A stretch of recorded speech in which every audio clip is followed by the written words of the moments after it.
नमस्कार। मैं परेश कुमार। अ, आप सब लोगों को मेरा इस वीडियो मैसेज में मैं कुछ बिना दवाई के जीवन और एक आनंदपूर्ण जीवन व्यतीत करने का कुछ उपाय बताने के लिए कोशिश करूँगा। Before we start, we'll recite a text from Bhagavad Gita, chapter 16, text 17. युक्ताहार विहारस्य युक्त चेष्टस्य कर्मसु युक्त स्वप्नो अवबोधस्य योग भवति दुःखः। तो इसका मतलब ऐसे ही है, he who temperate in his habits of eating, sleeping, working and recreation can mitigate all material pains by practicing the yoga system. अगर हम अच्छी तरह जान लें हमें क्या खाना चाहिए, कैसे खाना चाहिए, कैसे सोना चाहिए और कैसे काम करनी चाहिए और काम के उपरांत हमें कैसे अपना रेस्ट करना है, हमें सोना है। सोने में भी स्वप्न आता है, उससे कैसे उसका प्रभाव हमारे ऊपर कैसा है और कैसे जगना है, ये सब अगर हम ठीक ठीक ढंग से कर पाते हैं, समझते हैं, तो हमारे जीवन में कभी कोई भौतिक दुख मतलब शारीरिक, मानसिक, आध्यात्मिक दुख ये नहीं आएगी, ऐसी मानना है। ये भौतिक दुख के अंदर ये भी जाता है कि हमारे रोग भी एक भौतिक दुख होता है। तो पहले हम जानें कि खाना क्या है और कैसे खाना है। इस शरीर प्राकृतिक शरीर है, प्रकृति से बना है, और क्योंकि ये शरीर प्रकृति से बना है और ये मन भी प्रकृति संबंधित है, हम यूँ कहें ये शरीर मन को धारण किया हुआ है, या इसको स्पिरिचुअल ऐसे भी कह सकते हैं, मन ही शरीर को धारण किया हुआ है। मन को ही आत्मा कहा जाता है, और इस आत्मा समग्र संसार को धारण किया हुआ है, मतलब इस शरीर को भी धारण किया हुआ है। तो ये जो प्रकृति है, इस प्रकृति को भी कहा गया है प्रकृति ही ब्रह्म है, आत्मा है। तो मतलब यही है, जब ये शरीर, ये मन, ये सब कुछ प्राकृतिक है, तो इसी का जो गुण है, इसी का जो धर्म है, इसी के साथ मिला जुला सारे चीज अगर हम करते रहेंगे, ये शरीर और ये मन सुस्त रहेगा, इसमें कभी दुख का अवकाश नहीं आएगी। जब जब हम मन और शरीर की जो प्राकृतिक विचार हैं, प्राकृतिक जो मन और शरीर की आवश्यकता है, उससे विपरीत जब भी हम कुछ भी काम करते हैं, तभी विकारें हमारे मन में, शरीर में आता है। तो उसी विकार पहले हमारे मन में शुरू होता है और वो उसका मैनिफेस्टेशन शरीर में विभिन्न लक्षणों, रोगों के लक्षण के हिसाब से हमें दिखता है। तो हम थोड़ा डिटेल में जाएंगे।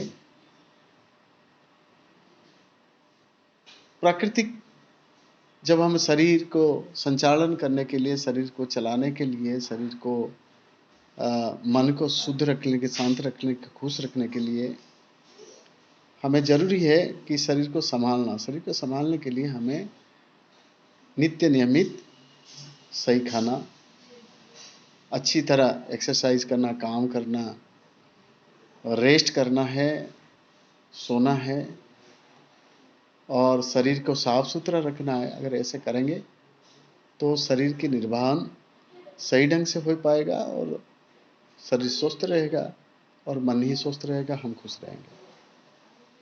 तो पहले हम समझ लें, बिकॉज ये शरीर प्राकृतिक है, हमें ये सारे जो क्रियाएं हैं, खाना है, काम करना है, एक्सरसाइज करना है, सोना है, ये सब ही प्राकृतिक होना चाहिए।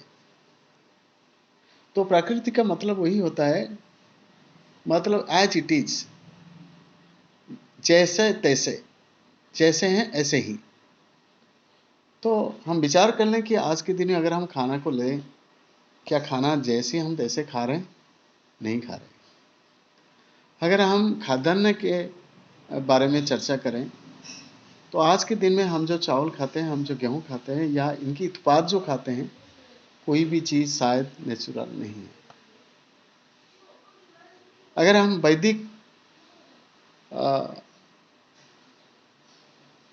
इतिहास में जाएंगे, जो हमारी सर्वपुरातन सभ्यता है, उसमें देखा जाएगा कि इंसान जंगल के सहारे जीवन व्यतीत करता था। जंगल से जो खाद्यान्न मिलता था हमें, वो ग्रेन्स हो, फ्रूट्स हो, ट्यूबर्स हो, उसको खा के ही अपना जीवन व्यतीत होता था। अगर आज हम चावल के बारे में बात करेंगे, ये एक जंगली ग्रेन है, सब कुछ जंगल से पैदा हुआ था पहले, वनस्पति जिसको बोलते हैं। तो हमने जब वही जो बिल्कुल प्राकृतिक, जब इंसान पहले खाने का जब खोजा, जो उनको पहले मिला, that was gifted by the nature. वो ग्रेन हो, फ्रूट्स हो, पत्ते हो, वनस्पति हो, ट्यूबर्स हो, कुछ भी हो। और जो चेतना, वो ही ईश्वर की चेतना जो मन में थी, उसी चेतना के कारण ये सारे चीज को इंसान आविष्कार किया, उसको प्रयोग किया और जीने लगा। तभी जीवन, हमारी मुनि ऋषियों का जीवन, उनकी कई कई मुनि ऋषियों तो थे, उनकी आयु का कोई हिसाब नहीं था। इसलिए कहा जाता है कि इंसान अजर अमर ही है, अगर जीवन प्राकृतिक रूप से वो दिनचर्या उनका अपना पालन करें तो इंसान अमर हो ही सकता है। तो मैं ये कहूँ कि जब जब हमने जो प्राकृतिक खाद्यान्न से दूर गए, तब तब हमारी शरीर में विकार आने लगा, तब तब हमारे शरीर में शक्ति की कमी होने लगी, हमारे आयु कम होते गया, हमें रोगों विकारों का सामना करना पड़ा। तो हमें पहले ध्यान देनी चाहिए, शरीर को स्वस्थ रखने में खाने का बहुत आवश्यकता है। जब भी हम खाना लेते हैं वो प्राकृतिक हो। आज के दिन में हमने जो चावल गेहूं खाते हैं, ये ऑलमोस्ट सारे ग्लूटेन युक्त हैं, और इसमें जो बीज में परिवर्तन किया गया, जो प्राकृतिक बीज था चावल का और गेहूं का, उसमें ज़्यादा पैदावार के चक्कर में, प्रोडक्शन ज़्यादा करने के चक्कर में हमारे विज्ञान उसमें छेड़खानी की और इसमें बहुत सारे जेनेटिक परिवर्तन किया, जिस कारण से ये सारे ग्रेन्स प्राकृतिक नहीं रहा। और आज हम सुबह से लेकर रात तक जो भी खाना खाते हैं, सारे मॉडिफाइड फूड से, मतलब इनका जीन सारे मॉडिफिकेशन हो चुकी है, और ये सारे जो खाद्यान्न हैं उनसे फिर प्रोसेस में हम चले जाते हैं, जैसे गेहूं से आटा, आटा से मैदा, फिर उसमें कई प्रकार चीज़ बनती है, बिस्किट बनती है, समोसा बनती है, पिज़्ज़ा, व्हाट नॉट, आपकी ये मैदा से और कितने चाइनीज फूड्स हैं। ये जितना वैल्यू एडिशन होता चला जाता है, उसका जो गुण धर्म उतना खत्म होता जाता है। तो फाइनली हम जो खाते हैं सिर्फ अपना पेट भरने के लिए खाने की चीज़ खाने लग जाते हैं, और थोड़ा बहुत उसमें कुछ न्यूट्रिएंट्स होता है जो कि हमारे शरीर उसको सहन नहीं कर पाता है। जो भी खाना हम खाते हैं पहले स्मॉल इंटेस्टाइन में पहुंचता है, और स्मॉल इंटेस्टाइन उसको सिंथेसाइज करके जो ब्लड ट्रांसपोर्टेशन सिस्टम है उसके थ्रू और इंसुलिन के साथ उसको लेके सेल पे डिलीवर करता है, और जब सेल पे डिलीवर हो जाता है फिर वहाँ पे जो एनर्जी बनता है उस एनर्जी टिश्यू से लेकर के हमारे वाइटल ऑर्गन्स में वो एनर्जी पहुँचता है। उसी एनर्जी से हमारे वाइटल ऑर्गन्स जो ऑर्गन्स काम करने लगते हैं और हमारा शरीर चलता है। तो जैसे हमने पहले जो अप्राकृतिक जो खाद्यान्न है उसको खाने लगते हैं, तो इंटेस्टाइन काफ़ी कोशिश करता है, स्मॉल इंटेस्टाइन, तो कैसे भी इसको प्रोसेस करके इसे टॉक्सिन को निकाल के और डिफरेंट सोर्स में थ्रू बिग इंटेस्टाइन इसको फिर फ्लश करता है शरीर से, और इसमें से जो कुछ बचा हुआ न्यूट्रिएंट्स है उसको सिंथेसाइज करके, बहुत सारे हार्मोन न्यूट्रिएंट्स है, बहुत प्रकार के न्यूट्रिएंट्स है, मिनरल्स है, इनको सिंथेसाइज करके ब्लड स्ट्रीम में उसको भेज देता है सेल के तक। तो यही प्रॉब्लम शुरू होता है जब हम कुछ अनावश्यक चीज़ें हमारे स्मॉल इंटेस्टाइन में छोड़ते हैं, और स्मॉल इंटेस्टाइन उसी में मेहनत करने में लग जाता है कि इसमें से टॉक्सिन पॉइजन्स को निकाल के कैसे फेंकें, और पूरा शरीर की जितना ऊर्जा है, वो जितना एनर्जी है, यही लग जाता है कि भाई टॉक्सिन को कैसे निकाला जाए। बल्कि जो एनर्जी हमें, सेम एनर्जी हमें वाइटल ऑर्गन्स को चलाने में, स्वस्थ रखने में लगना चाहिए था। इंटेस्टाइन सारे वाइटल ऑर्गेनिज्म के एनर्जी को लेके उनका जो क्रियाएं हैं उसको स्लो करके एनर्जी पूल कर लिया अपने तरफ। हमारा जो इम्यून सिस्टम देखता है कि कहाँ पे कितना रिक्वायरमेंट है, उसी हिसाब से फिर एनर्जी को वो डाइवर्ट करता है। जब हमारे इंटेस्टाइन में इधर उधर का खाना सड़ा पड़ता है, तभी मतलब हमारी सिस्टम जो है खाली नहीं बैठेगा, he will come to the risk, आके फिर वहाँ पे मैनेज करता है, सारे एनर्जी दूसरों ऑर्गन से लाके इकट्ठा करता है यहाँ पे, और इसको गलाने में लग जाता है। तो वहीं जब जिस टाइम इन्होंने मतलब इंटेस्टाइन ने सारे वाइटल ऑर्गन से एनर्जी को विड्रॉ कर लिया, उसी टाइम वहाँ पे स्कार्सिटी हो गई एनर्जी का। जैसे हमारा वाइटल हार्ट हो गया, ब्रेन हो गया, हमारी किडनी हो गया, लीवर हो गया, ये सब वहाँ पे एनर्जी की कम हो जाती है, तभी हमें फटीग होता है, हमारे न्यूट्रिशन, हमारी जो जो परफॉर्मेंस कमी महसूस होता है। और ये बार बार होने से, जब ये कंडीशन क्रॉनिक हो जाता है और ये जो कमी है एनर्जी का जो वाइटल ऑर्गन्स में, ये बहुत प्रोलॉन्ग हो जाने से फिर हमारे वाइटल ऑर्गन्स माल फंक्शन करने लग जाते हैं। जब हमारी माल फंक्शन होता है वाइटल ऑर्गन्स में, तब डिफरेंट सिम्टम आने लगता है हमें दिखने के लिए, जिसको हम डिजीज के नाम पे उसको डिफरेंट नाम देके हमने डिपेंड किया हुआ, चाहे वो डायबिटिक हो, चाहे कैंसर हो, चाहे हाइपरटेंशन हो, थायराइड हो, एनीथिंग, स्किन का कोई प्रॉब्लम हो, कोई मेंटल इलनेस हो, ये सब कुछ यहीं से शुरू होता है।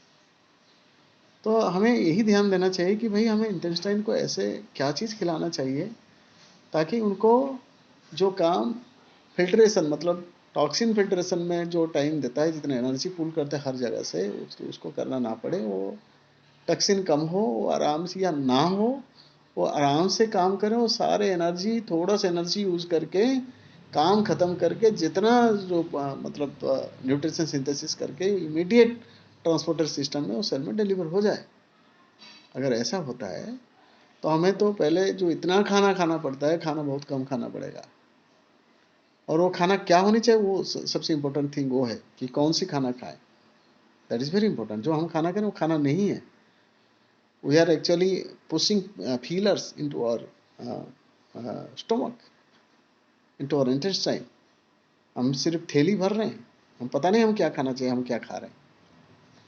एनीवे, तो अगर ऐसे हो सकता है कि हमारे इंटेस्टाइन इस काम में लग जाए कि सिंपल 100% उनको खाना मिले, कोई फिलर्स ना हो, कोई वेस्टेज फालतू चीज़ ना हो, और उसको आराम से सिंथेसाइज करके थ्रू ट्रांसपोर्टेशन सिस्टम सेल में डिलीवर कर दे। सेल में जब एनर्जी न्यूट्रिएंट्स डिलीवर होता है, सेल जब एनर्जाइज होता है, वहाँ से जो एनर्जी उत्पन्न होता है वो फिर थ्रू टिश्यू को डिलीवर होता है, फिर हमारे वाइटल ऑर्गन्स में पहुँचता है और शरीर अच्छे ढंग से काम करने लग जाता है। तो किसी प्रकार अगर जहाँ पे माल फंक्शन हुआ है हमारे जो वाइटल ऑर्गन्स में, अगर उनको फिर एक्टिवेट कर दिया जाए, जितना एनर्जी उनको चाहिए उतना एनर्जी उनके पास पहुंच जाए, फिर जो इतना हमारे अंदर में जो विकार है वो अपने आप रिपेयर हो जाएगी। That is as simple as it is. तो मतलब यही है कि हमें देखना पड़ेगा कि भाई स्मॉल इंटेस्टाइन में सारे जो कहानी छिपा है इसको सही ढंग से हम तैयार कर दे। तो वहीं से शुरू होता है कि हम प्राकृतिक खाना, मतलब जो हमारे शरीर से संबंधित है, ऐसे ही खाना हम शरीर में डालें। मैं कहूँगा वही है। अगर जो हमारे 100 साल पुराने जो चावल थे इसमें ग्लूटेन नहीं थे, इसका सीड में कोई छेड़छाड़ नहीं हुआ था, ऐसी देसी सीड आज भी बहुत सारे धान है जो उगा जाता है पहाड़ी की चोटी पर, जहाँ पे पानी का बहुत ज़रूरत नहीं होती है और ड्रेनलैंड में उसका खेती होती है। एक कहावत है, जितना मतलब कहावत नहीं है, दिस इज साइंस, जो भी क्रॉप ज़्यादा मतलब जो वाटर एग्जस्टिव क्रॉप जितना है उसको हमें पकड़ लेना चाहिए कि this is not good for our health, this is not the food. जो धान पहाड़ की शिखर चोटी पे उत्पन्न होता है उसमें बहुत कम पानी लगता है, that is good for health. उसमें कोई ग्लूटेन नहीं होती है और डेंस न्यूट्रिएंट्स उसमें मिनरल्स और विटामिन भरा पड़ा है। उसमें सेलेनियम, क्रोमियम, कॉपर जो रेयर केमिकल्स है, फाइटोकेमिकल्स है और जो रेयर न्यूट्रिएंट्स है वो उसमें मौजूद है। तो अगर उसको हम खाते हैं, थोड़ा सा खा के ना हमें पेट भर जाता है। बिकॉज हम भूख कहाँ से लगता है? भूख होता है जब एनर्जी का जो लो हो जाता है तभी हम खाने का ज़रूरत होता है। जब आपको एक फोर्टिफाइड ना कहूँ, नेचुरली फोर्टिफाइड जो पूरा रिच न्यूट्रिएंट बेस्ड फूड जब आप खाएंगे, थोड़ा सा खाने से जो शरीर में हमें एनर्जी चाहिए, हमें खाना का वैल्यूम नहीं चाहिए। जब एनर्जी अच्छी तरह डिलीवर हो जाएगा हर वाइटल ऑर्गन्स में और हर ऑर्गेनाइजेशन आराम से काम करने लग जाएंगे, तो आपको अच्छी तरह नींद आएगी, अच्छी तरह आप रेस्ट कर पाओगे, आप अच्छी तरह जो आपकी वर्किंग टाइम में काम डिलीवरी, आपका प्रोडक्टिविटी अच्छा रहेगी, एवरीथिंग विल बी ओके। तो हमें ध्यान देना है कि हम प्राकृतिक खाद्यान्न खाएं। तो इसमें मैं यही कहूँगा, बहुत ज़्यादा मुझे उसमें जाना नहीं चाहिए। डॉक्टर खादर का अगर हम थोड़ा फॉलो करें, आपको समझ में आ जाएगा कि कैसे मिलेट बेस्ड खाना खा के हम स्वस्थ रह सकते हैं। तो उसमें डॉक्टर खादर बताते हैं fermented millet that is also very important.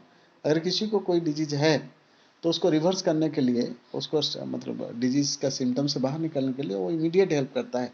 अगर आप इमली इसको बोलते हैं, मतलब मिलेट इमली, मतलब उसको फर्मेंट करके खाना है, दैट इज द बेस्ट। अगर इन जनरल अगर किसी को कोई सिम्टम्स नहीं है, डिजीज नहीं है, अगर हम इमीडिएटली मिलेट बेस्ड फूड में चले जाते हैं। मिलेट मतलब मिलेट को टारगेट नहीं कर रहा हूँ, the natural food, millet is a natural food, that's why I am advocating it.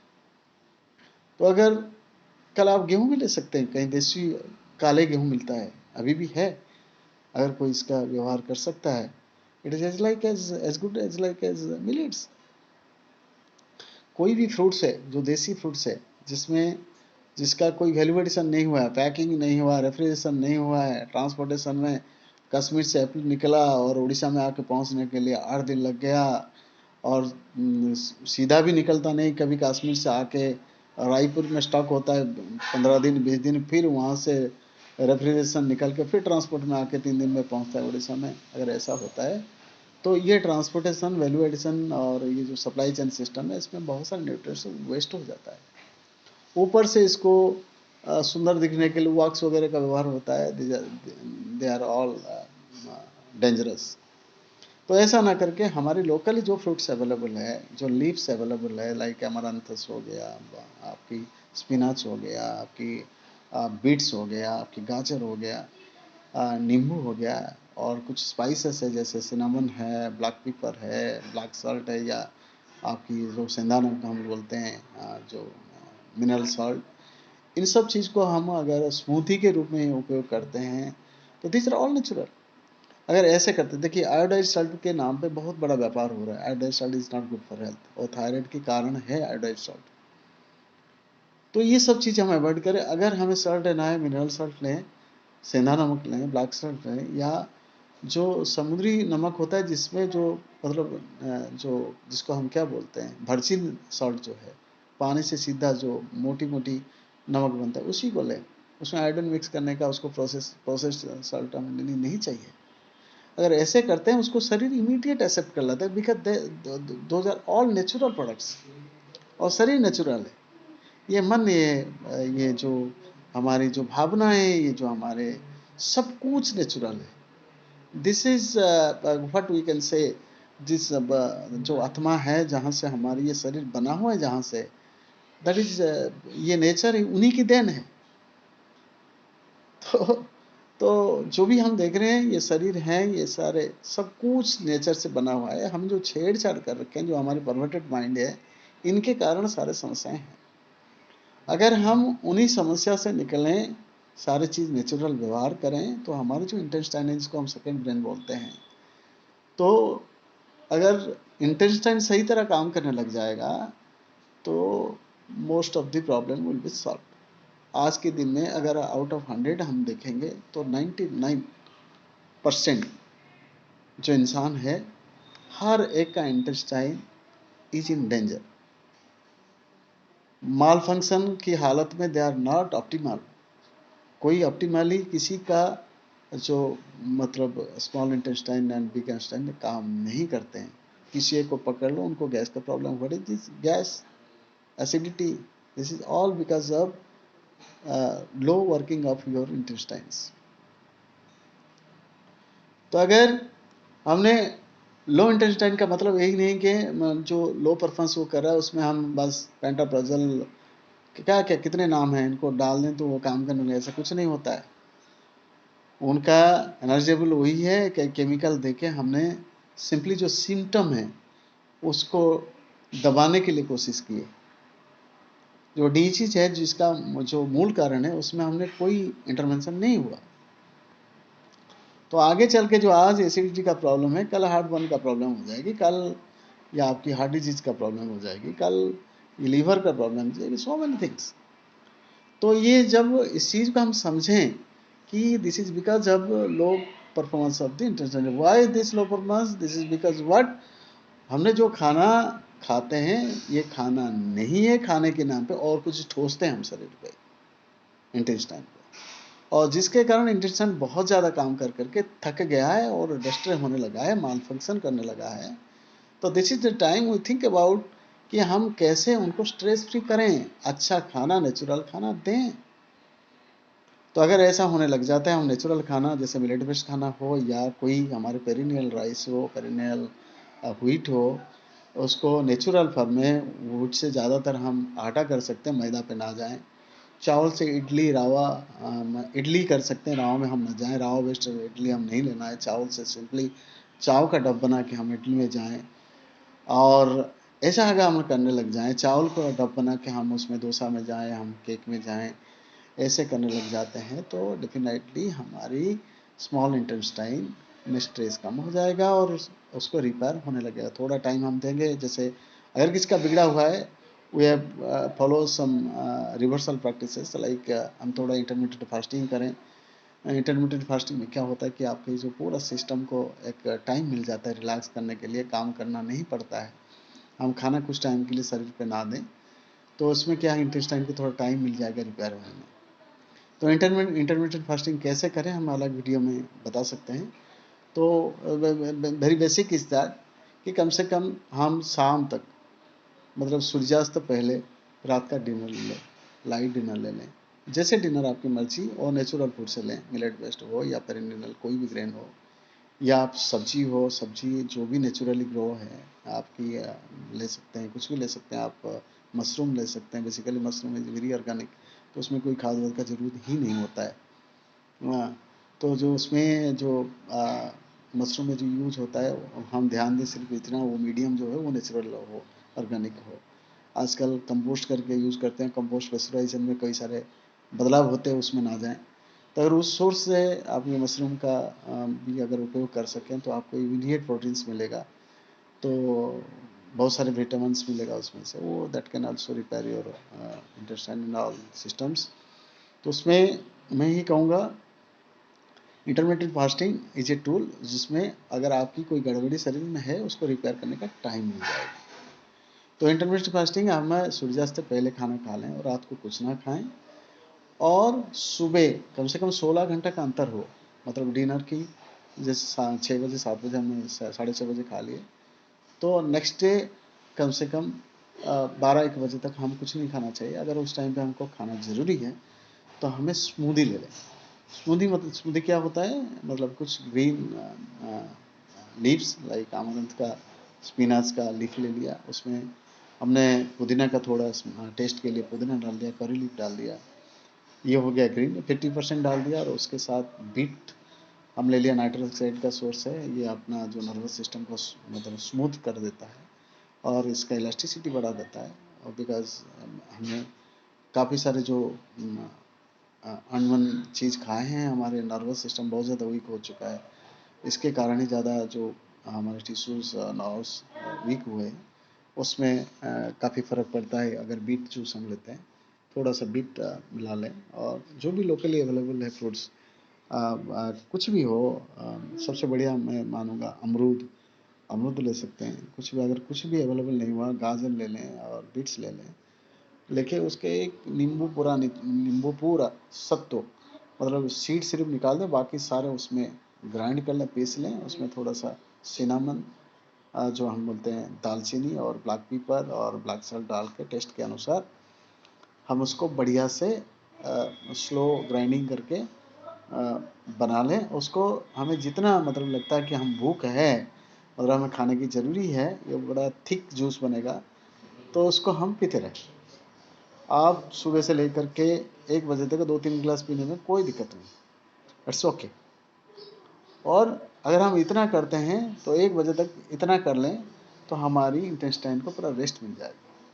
और ऊपर से ये जो स्मूदी पिया, इट विल हील, ये हेल्प करेगा आपको हील करने में इंटेस्टाइन का और दूसरे जो ऑर्गन्स है, जैसे कि आपकी जब नाइट्रस ऑक्साइड फ्लो करता है ब्लड में, वो जाके आपके हार्ट में कहीं ब्लॉकेज है, कहीं पे आर्थराइटिस है आपको, जहाँ पे ब्लॉकेज के कारण जो जो समस्याएं होता है, आपकी ब्लॉक थिक होने से जो जो समस्या है उसको सॉल्व करता है। आपकी ये सारे नर्व्स को वो मतलब ढीला कर देता है, मतलब सॉफ्ट कर देता है। बहुत सारे लोगों को माइग्रेन का प्रॉब्लम है तो वो भी खत्म हो जाएगी, बहुत सारे प्रॉब्लम्स उसमें सॉल्व हो सकता है अगर ऐसे कुछ दिन करें। तो जैसे आप इंटेस्टाइन पूरा रिपेयर हो जाता है, और आपकी जो सिम्टम्स पहले दिखता था, आपके एसिडिटी होता था, आपकी डायबिटिक की जो सिम्टम्स, आपकी शुगर का लेवल हाई होता था, ये थोड़ा सा नॉर्मल हो जाएगा, फिर आप नॉर्मल फूड्स में आ जाइए। इंटरमिटेंट फास्टिंग बीच बीच में करते रहें, ऐसे करेंगे हमारी बॉडी क्लीनिंग हो जाता है इंटरमिटेंट फास्टिंग से, और हम नेचुरल फूड लेने से हमारे शरीर मेंटेन हो चलता है आगे आगे।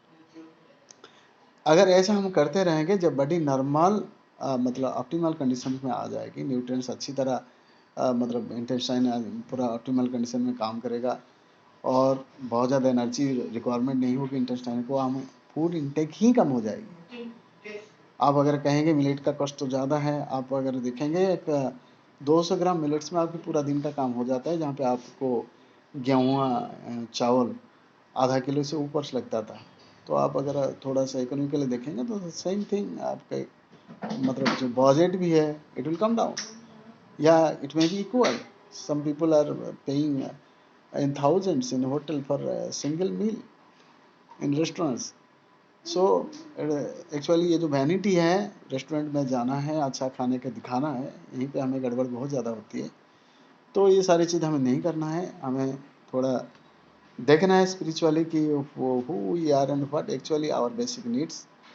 अगर ऐसे हम करने लग जाते हैं तो आ, हम यूँ कहें हमारी जो बेसिक रिक्वायरमेंट हम समझने लग जाते हैं, तो बहुत सारे समस्या हल हो जाएगी।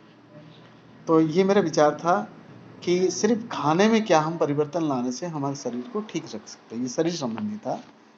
और फिर शुरू होता है, सिर्फ शरीर से काम नहीं चलेगा, मन को भी आपको तैयार करना पड़ेगा, क्योंकि जितना भी सारे विकार मतलब इनिशिएट होता है मन से ही होता है, पहले मन से होता है और उसका रिफ्लेक्शन शरीर में होता है और सिम्टम फाइनली सिम्टम रूप में हमारे डिजीज के रूप में हमारे आगे आता है। तो मन के लिए उपचार जरूरी है। मन पे हमें कोई जो भावनाओं की जो लहर है उसमें कंट्रोल आना पड़ेगा। भावना एक ही काम एक ही टाइम हमें करनी चाहिए। एक टाइम पे हजारों बात हमारे मन में घुस ही जाता है, तो उसको निकाल फेंकने की रास्ता है कि हम योगा में मन को निवेश करें।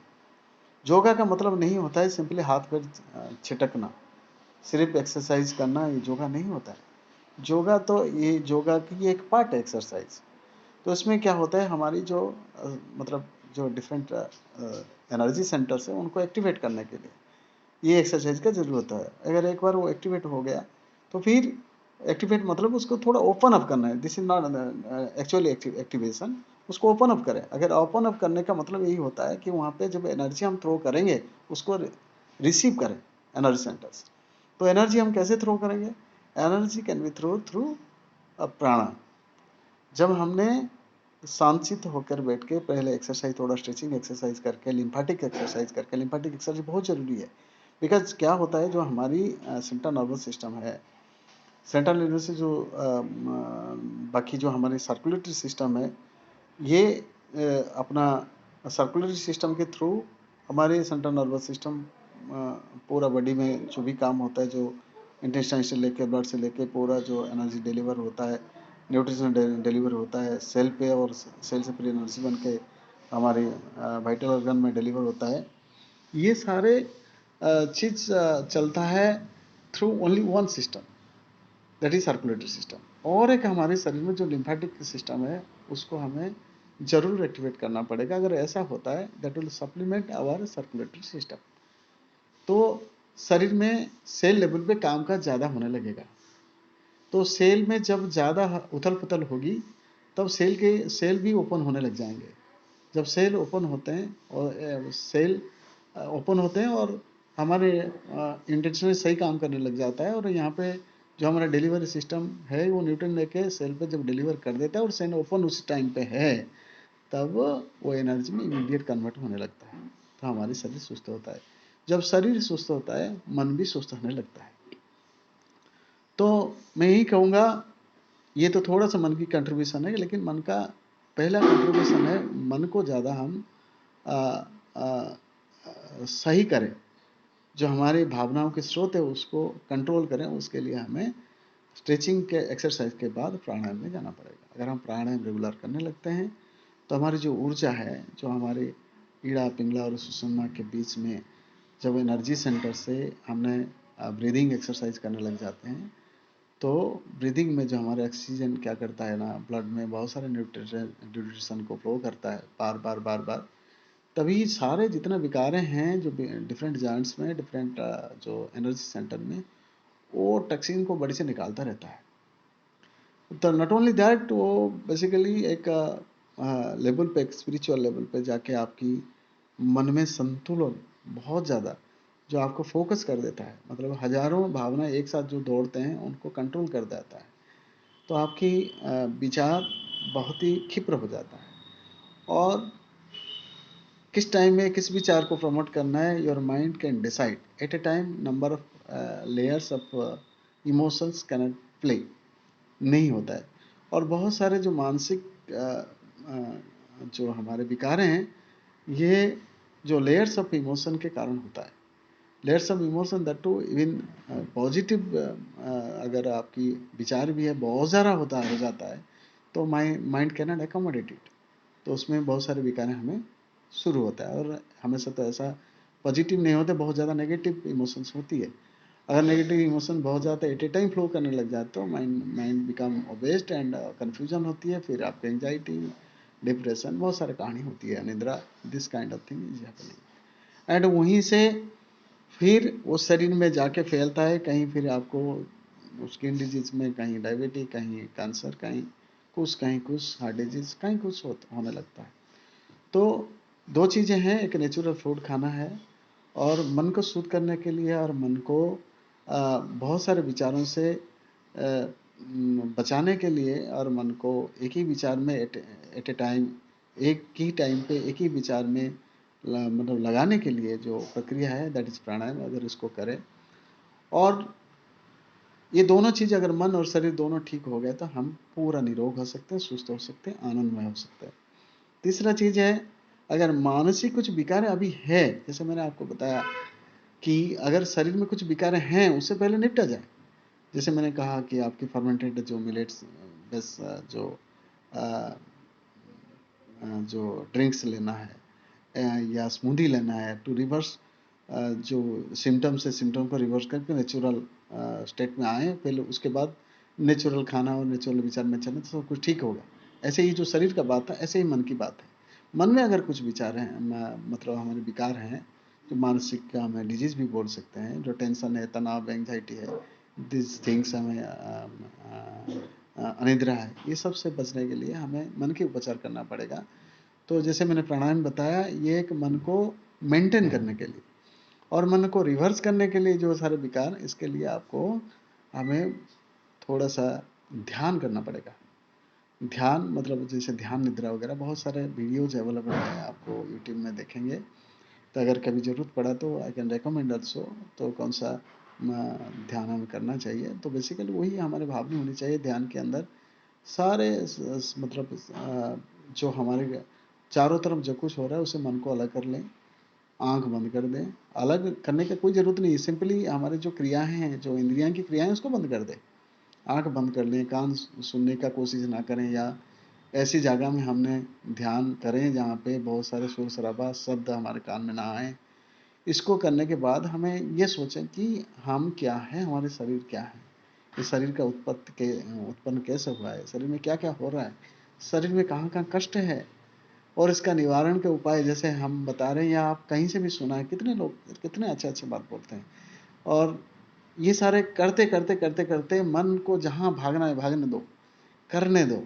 और हम ये सोचें कि ये शरीर में, ये शरीर एक पावर हाउस है, यहाँ शक्ति भरा पड़ा है, इतना शक्ति भरा पड़ा है कि उस शक्ति को हमें रियलाइज करना है। तो और इसी में हमारे चिंतन, शरीर में कहीं पे कष्ट हो जाए, उसी कष्ट में हमारे मन को निक्षेप करें और वहीं पे सोचें ये शरीर में अनंत शक्ति है और यहाँ पे दुख क्यों हो रहा है। हर शक्ति, जितने हमारी अनंत शक्ति को वहीं पे हम प्रयोग करें मानसिक रूप से, देखेंगे वहाँ पे आपकी आस्ते आस्ते आस्ते विकार दूर होने लगेगा। तो ऐसे ये जो प्रैक्टिस है, ये तो एक उपचार के बारे में बताया कि शारीरिक उपचार, और ये प्रैक्टिस जब होता चला जाएगा तो मन में अगर ये एक प्रैक्टिस होने लगेगा, तब जो मन की जो शिकायतें थी, जो विकार थी, अपने आप हटने लगेगा। एक स्थिति ऐसी आएगी जिसको योगारूढ़ अवस्था भी बोलते हैं। मन कहीं पे नहीं लगेगा, मन एक चिंता में लगने लग जाएगा। तब जो हमने इतना संसार वस्तुएं इकट्ठा करने में लगे हुए, ये सारे विचार है मन से हट ही जाएगा, अपने आप निकल जाएगा।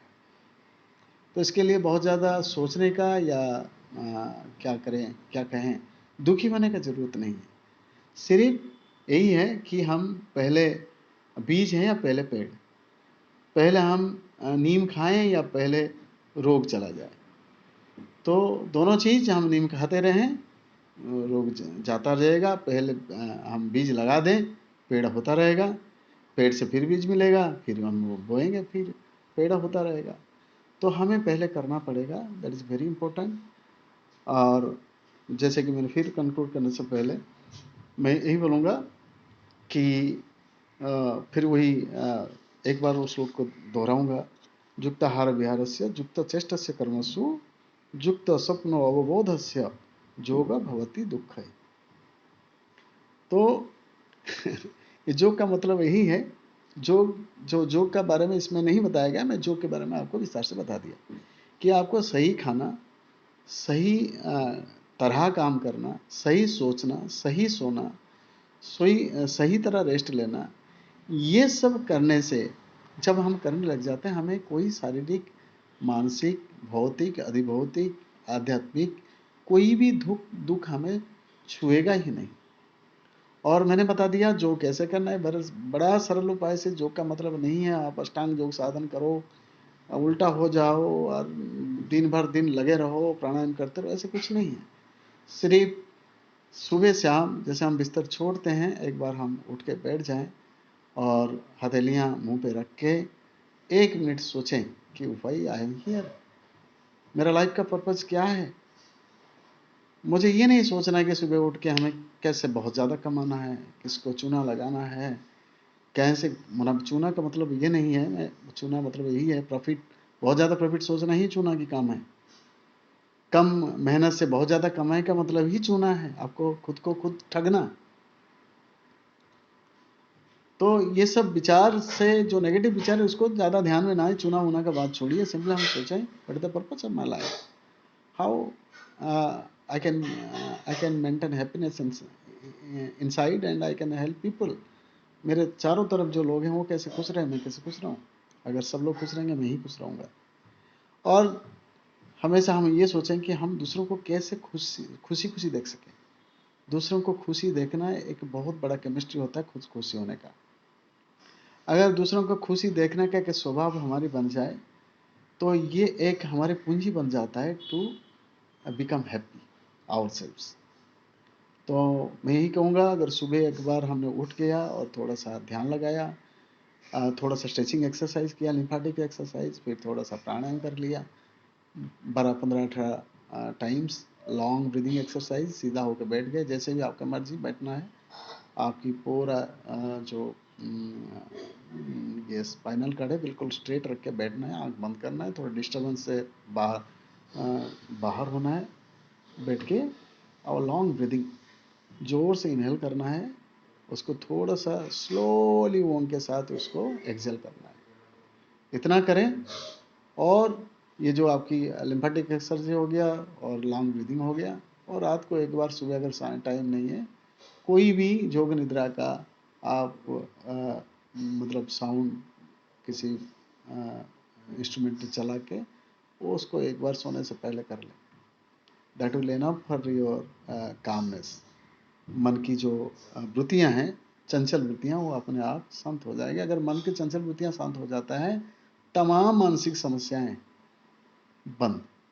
अनिद्रा का क्वेश्चन है, एंजाइटी का क्वेश्चन है, डिप्रेशन का क्वेश्चन है, ये सब समाधान हो जाएगी। मैं तो आपको हाथ जोड़ के विनती करूंगा, जिन लोगों को थोड़ा सा मेंटल प्रॉब्लम है, never go for psychiatric consultation. Psychiatric consultation जो दवाइयाँ होता है वो आपको मतलब धकेल देगा डिप्रेशन में, एंजाइटी में, उसमें कोई फ़ायदा नहीं होगी। रेदर प्रैक्टिस दिस थिंग, और थोड़ा टाइम लगेगा। एंड पहले आपको बहुत ज़्यादा कॉन्फिडेंस आपकी विचारों पर मतलब लगाना पड़ेगा। यहाँ यस जो मैं सोच रहा हूँ इससे हो सकता है। अगर आप थोड़ा सा कॉन्फिडेंस बिल्डअप नहीं कर पाए, फिर आप इसको करते करते भाग जाएंगे फिर वही साइकेट्रिक के पास, वही दवाई लेने के लिए एलोपैथी। मैं नहीं कहता हूँ कि allopathic system of medicine is bad. ये कंडीशन होता है जब हमारे शरीर बिल्कुल बिगड़ चुका है और इमरजेंसी है, एक्यूट प्रॉब्लम है, तभी उनको हेल्प लेना चाहिए। तो थोड़ा सा एक्यूटनेस, मैं कहूँ जो एक्यूटनेस क्या होता है, सिम्टम जब होता है एक्यूट सिम्टम, उसमें तो हेल्प ले लीजिए, किंतु माइंड इट वहाँ से डिजीज रिवर्स नहीं होने वाला। तो आपको सिम्टम कंट्रोल करने के बाद जब थोड़ा एक्यूट प्रॉब्लम थोड़ा सा माइल्ड हो गया, तब हम अपने नेचुरल रिवर्सल प्रोसेस में आ जाए, तब you can lead A blissful and hopeful and happy life. That's all. Thank you all. Namaskar.